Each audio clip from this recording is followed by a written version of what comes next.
الحمد لله رب العالمين والعاقبة للمتقين أما بعد فأعوذ بالله من الشيطان الرجيم بسم الله الرحمن الرحيم كل نفس ذائقة الموت صدق الله العظيم وصدق رسوله النبي الأمين المتين الكريم ونحن على ذلك لمن الشاهدين والشاكرين والحمد لله رب العالمين. آئیے حضرات محبتوں کے ساتھ درود پاک پڑھی پڑھی بآواز بلند صلی اللہ علیہ نبی المی علیہ صلی اللہ تعالیٰ علیہ وسلم. علامہ کفایت اللہ کافی رحمۃ اللہ تعالیٰ علیہ نے فرمایا کہ کوئی گل باقی رہے گا نہ چمن رہ جائے گا، کوئی گل باقی رہے گا نہ چمن رہ جائے گا، پر رسول اللہ کا دین حسن رہ جائے گا، اور اطلس و کم خواب کے پوشاک پر نازانہ ہو. اطلس و کم خواب کے پوشاک پر نازانہ ہو، اس تنے بے جان پر خاکی کفن رہ جائے گا، اس طرح بے جان پر خاکی کفن رہ جائے گا. اور جو پڑے گا صاحب لولاک پر درود، جو پڑے گا صاحب لولاک کے اوپر درود، آگ سے محفوظ اس کا تن بدن رہ جائے گا. پیارے اسلامی بھائیوں، اللہ رب العزت نے قرآن میں کہا کہ ہر نفس کو موت کا مزہ چکھنا ہے، ہر نفس کو موت آنی ہے، اس کا وقت مقرر فرما دیا ہے. اور مؤمنین یعنی مسلمان اگر چاہیں موت کو سرچ کرنا، موت پر غور و فکر کرنا، موت کو سوچنا، تو خدا کی قسم صرف موت پر تصور کر لیں، موت پر صرف اللہ کی یاد آ جائے تو قسم خدا کی کبھی اللہ کی نافرمانیاں نہیں کریں گے، اللہ کی نافرمانیاں اپنی ذہن میں نہیں لائیں گے، اللہ کی نافرمانیاں اپنے دل میں نہیں لائیں گے. پیارے آقا علیہ الصلوۃ والسلام کے پیارے دیوانوں، موت کی سختیوں کے بارے میں علماء نے فرمایا، موت کی تکلیفوں کے بارے میں علماء نے کتابوں میں فرمایا کہ موت کی سختیاں ایسی ہیں،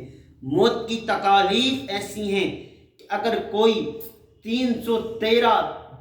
تلواروں کی ضرب ایک مرتبہ لگائے تو جب بھی اتنی تکلیف نہیں ہوتی جبکہ موت کے وقت ہوا کرتی ہے. کوئی اگر کسی بکرے کی کھال کو، زندہ بکرے کی کھال کو ادھیڑا جائے تو بکرے کو اتنی تکلیف نہیں ہوگی جتنی موت کے وقت ہوا کرتی ہے. اگر کوئی سوتی کپڑا دھارے ایک کانٹے دار درخت پر ڈال دیے جائے جب بھی اتنی تکلیف نہیں ہوتی جتنی تکلیف موت کے وقت ہوا کرتی ہے. پیارے آقا علیہ الصلوۃ والسلام کے پیارے دیوانوں، موت کی تکالیفوں کے بارے میں جس دن آپ نے پڑھ لیا، اللہ کے رسول نے ارشاد فرمایا کہ موت کی تکلیف کے بارے میں جتنا ابن آدم جانتی ہے یعنی مسلمان جانتے ہیں، آدمی جانتے ہیں، اگر اتنا پتہ جانوروں چوپاؤں کو پتہ چل جائے تو کبھی ان کے جسم پر آپ گوشت نہ دیکھو، قربان جاؤ پیارے آقا علیہ الصلوۃ والسلام کی حدیث پر. پیارے اسلامی بھائیوں، لیکن پھر بھی موت کی تیاریاں نہیں ہیں، موت کے لیے ہم تیاریاں نہیں کرتے. آقا علیہ الصلوۃ والسلام کے پیارے دیوانوں، ہم کو پتہ ہے کہ ایک دن ہم کو اس دنیا سے جانا ہے، ایک دن ہم کو اللہ کی بارگاہ میں پیش ہونا ہے. اللہ کی بارگاہ میں ہم کیا جواب دیں گے؟ ہم کو جوانی ملی، ہم نے جوانی نکال دی، ہم کو زندگی کے بے شمار لمحات ملے اللہ کی عبادت کرنے کے، اللہ کی فرمانی کرنے کے، لیکن آقا علیہ الصلوۃ والسلام کے پیارے دیوانوں، ہم کبھی یہ نہیں سوچتے کہ آخر ہم کو اس دنیا سے جانا ہے، آخر ہم کو اس دنیا سے اللہ کی بارگاہ میں پیش ہونا ہے. آج ہم اپنی دنیا میں بڑے بڑے محلات بناتے ہیں، بڑی بڑی بلڈنگیں بناتے ہیں، بڑے بڑے مال اکٹھا کرتے ہیں اپنے لیے، اپنے خاندان کے لیے، اپنی اولاد کے لیے، لیکن یاد رکھنا پیارے آقا علیہ الصلوۃ والسلام کے پیارے دیوانوں، ہمارا اگر کوئی بالخصوص حقیقی گھر ہے تو وہ قبر ہے. ہمیں قبر میں جانا ہے، ہمیں قبر میں اتار دیا جانا ہے، کوئی ہم کو پوچھنے والا نہیں آئے گا آخر ہم کب جاگیں گے. پیارے آقا علیہ الصلوۃ والسلام کے پیارے دیوانوں، اللہ کے رسول کے صحابی حضرت عثمان غنی رضی اللہ تعالیٰ عنہ، ان کی بڑی شان ہے، بڑا مقام ہے. پیارے اسلامی بھائیوں، اللہ رب العزت نے آپ کو جنتی بتایا ہے. اللہ رب العزت کے نبی صلی اللہ علیہ وسلم میں آپ کو جنتی بتایا ہے، اللہ آپ سے راضی ہے، اور جس کو جنتی اللہ کے رسول بتا دیں کیا اس کو کسی چیز کا خوف ہوگا؟ لیکن آؤ حضرت عثمان غنی کی بارگاہ میں چلتے ہیں۔ جب آپ قبروں کو دیکھا کرتے تھے، قبروں کو دیکھ کر کے آپ کے آنکھوں سے آنسو نکل جایا کرتے تھے، اور اتنے نکلتے تھے کہ آپ کی داڑھی مبارک بھیگ جایا کرتی تھی، آپ کی داڑھی مبارک تر ہو جایا کرتی تھی۔ آپ کے ساتھی آپ سے عرض کرتے تھے حضور اللہ کے رسول آپ کے سامنے جہنم کا بیان کرتی ہیں، جہنم کی سختیوں کے بارے میں، جہنم کے عذاب کے بارے میں، جب آپ اتنا نہیں روتے، لیکن جب آپ کے سامنے قبر آتی ہے، یعنی جب آپ قبروں کو دیکھتے ہیں تو آپ اتنا کیوں روتے ہیں؟ حضرت عثمان غنی رضی اللہ تعالی عنہ نے ارشاد فرمایا کہ یہ آخرت کی منزلوں میں سے سب سے پہلی منزل قبر ہے، اگر اس میں ہم کامیاب ہو گئے تو ہم آخرت تک کامیاب ہوتے چلے جائیں گے۔ پیارے آقا علیہ الصلوۃ والسلام کے پیارے جوانوں، موت کی سختیاں ایسی ہیں، موت کی تکالیف ایسی ہیں، پیارے آقا علیہ الصلوۃ والسلام کے پیارے جوانوں، تاریخ کا مطالعہ کرو، تاریخ میں پتہ چلے گا کہ جب موت آتی ہے تو اس وقت کوئی کسی کا نہیں ہوتا ہے، کوئی کسی کا وقت نہیں ہوتا۔ موت جب آتی ہے تو خاندان کی وجہ سے نہیں رکتی، مال کی وجہ سے نہیں رکتی، اولاد کی وجہ سے نہیں رکتی، بیوی کی وجہ سے نہیں رکتی، ماں باپ کی وجہ سے نہیں رکتی، بلکہ موت کا وقت جب ہوتا ہے، موت کا وقت جب مقرر آتا ہے تو اس دنیا سے ہم کو جانا ہوتا ہے، اس دنیا سے ہم کو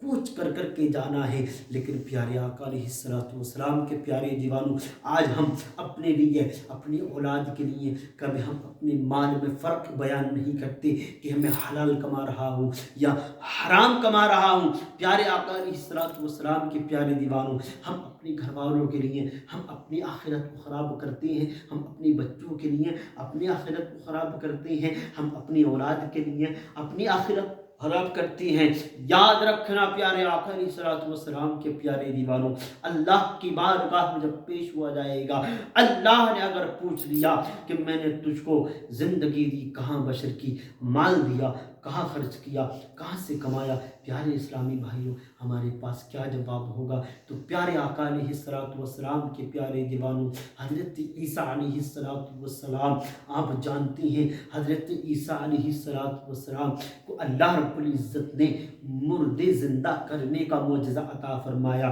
آپ مردوں کو زندہ کر دیا کرتے تھے۔ ایک مرتبہ آپ کے ذہن میں آیا کیوں نہ والدہ کو زندہ کر لیا جائے، کیوں نہ والدہ کو زندہ کر کے کچھ باتیں کر لی جائیں، کچھ ان کی بارگاہ میں عریضہ پیش کیا جائے۔ پیارے اسلامی بھائیوں، وہ حضرت مریم رضی اللہ تعالی عنہ جن کا ذکر قرآن کے پاروں میں آیا، ان کی شان کے بارے میں قرآن میں کئی مرتبہ ذکر آیا، ان کی شان میں قرآن میں ایک سورت کو نازل کر دیا گیا۔ اللہ رب العزت نے حضرت مریم کا مرتبہ بڑا اونچا فرمایا، بڑی شان اونچی فرمائی۔ یاد رکھنا پیارے اسلامی بھائیوں، ان لوگوں کی جو واقعات ہوتے ہیں، ان لوگوں کی جو کچھ واقعات ہوتی ہیں، باتیں ہوتی ہیں، ان سے ہم کو سبق حاصل کرنا چاہیے۔ ان کی کیا شان ہے، حضرت مریم کی ان کا کیا مقام ہے۔ لیکن حضرت عیسیٰ علیہ الصلوۃ والسلام نے جب عرض کی اماں میں آپ کو زندہ کرنا چاہتا ہوں، آپ سے کچھ بات کرنا چاہتا ہوں،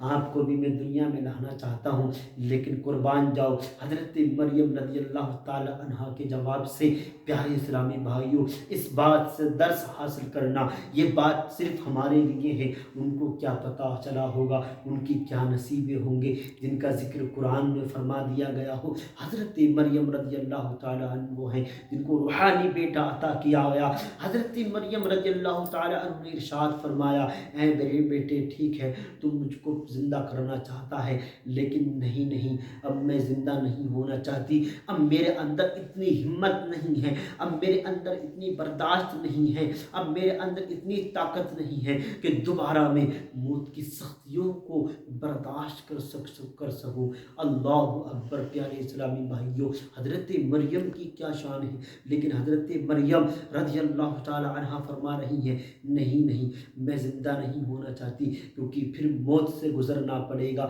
وہ مریم جس کے بارے میں قرآن میں ذکر آیا، جس کی شان قرآن میں بیان کی گئی، آخر ان کو کیا پتہ چلا ہوگا، آخر ان کو کیا تکلیف ہوئی ہوگی، آخر ان کو کیا مشقت آئی ہوں گی، لیکن پھر بھی یہ باتیں ہمارے لیے نصیحت ہیں، یہ باتیں ہمارے لیے نصیحت آموز ہیں، ہمارے لیے ہم ہدایت پائیں ان باتوں سے، ہم ان باتوں سے کچھ سیکھیں پیارے اسلامی بھائیوں، کیونکہ موت برحق ہے اور اس کی سختیوں سے بچنے کی کوشش کریں، اللہ کی فرما برداری کریں، اللہ کی بارگاہ میں سجدہ ریز ہو جائیں، اللہ کی بارگاہ میں اپنی سر کو گرا دیں، اللہ کی بارگاہ میں توبہ کر لیں، اللہ کی بارگاہ میں اپنے گناہوں کو رکھ کر اپنے اللہ کی بارگاہ میں توبہ کر لیں۔ پیارے اسلامی بھائیوں، اللہ کی بارگاہ میں دعا ہے ہم تمام کو عمل کی توفیق عطا فرمائے۔ السلام علیکم ورحمۃ اللہ وبرکاتہ و مغفرہ۔